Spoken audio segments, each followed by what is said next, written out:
I don't think I hate anything, but I guess my pet irritation is those that put their head in the sand in a gigantic bucket and think if I stay here, then everything will be fine and I won't have to face the consequences. But I have to tell them their head's in the sand, their bum's still in the air, and the tornado's coming. And if they want to lift their head, they could avoid it. If they stay there, it's going to hit. The truth is that so much which is called conspiracy theory is actually conspiracy fact. Not all of it, but enough to show that the people that run the world are not the ones the news media tell us do.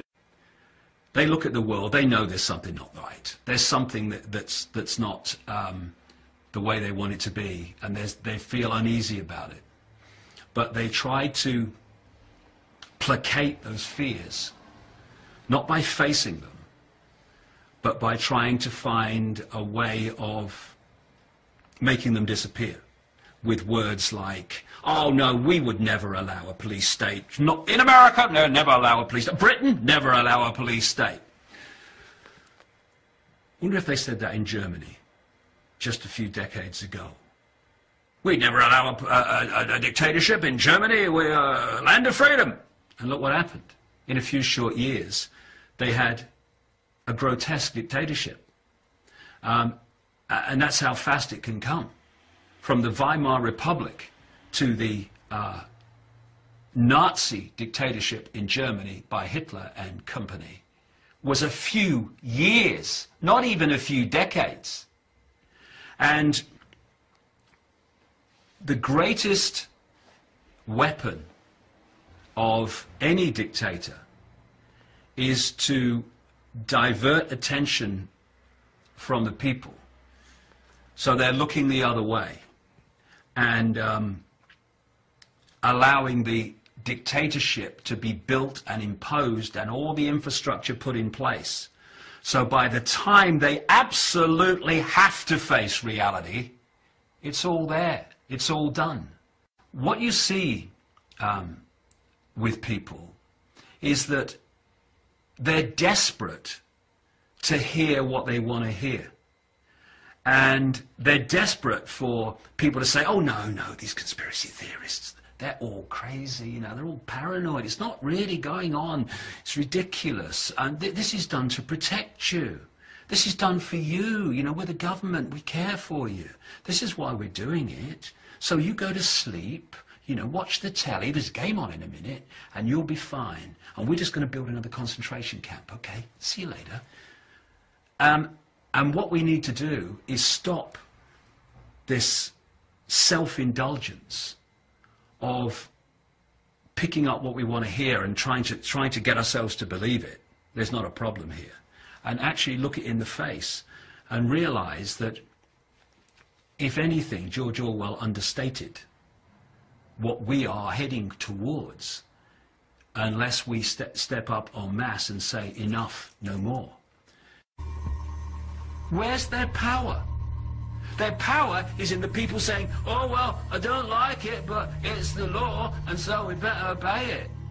You know, okay, we've had a discussion, and we've decided we're going to introduce a law today where we're going to take our children, your children from you, okay, and we're going to put them in a national education centre, and we're going to control them, and maybe you can see them twice a year, okay? We're passing the legislation this afternoon. Would you accept that? Would parents accept that? What would they do? They'd stand up and say, we're not having this. So there is a point then where people en masse will say enough. It's just a case of when are we going to say that? Are we going to say it now, while we still have some time to bring an end to this nonsense, or are we going to start saying we're not having that at the point when they're introducing legislation to take our children away? And by then, people, brave people who've stood up and been counted in the years before, while the others just look the other way, they're actually not going to be around to speak on behalf of the people having their children taken away. So, are we going to make a stand now and draw a line in the sand and say here and no further, in fact we're going to roll this back? Or are we going to wait until it's got really, really extreme, by which time there'll be so much infrastructure in place that drawing a line in the sand will be a serious challenge? And it's no good. I said to some policemen in Parliament Square a few months ago, ask yourself, when your child says to you, Mummy and Daddy, what were you doing when the police state was introduced? Oh, well, I was watching the telly, honey. Or in the policeman's case, I was helping to introduce it, dear. That's the situation we're facing. And you know, if people don't like it, well, they just have to do the other thing, because this is how it is. And we either face it now, or we face it a little bit further along the road, when if we think it's not very good now, it'll be a bloody nightmare by then. It's time to lift the arse off the sofa and bring an end to this nonsense, because otherwise we're just building our own prison cell or sitting around. It's me, me, me, me. Well, that's fine, but one day I say to these people, me, me, me is going to knock on your door, and you're going to realize that reality dawns, and you're going to realize the world that by your silence, when you had the opportunity, you have allowed to unfold for the later years of your life, and for most of the life of your kids, and all the life of your grandkids. I'm sorry that I'm struggling to find words, because words fail me. The idea that governments, with their record, have the interests of the people at heart. Anyone who believes that is basically a lost cause in terms of understanding what's happening in the world.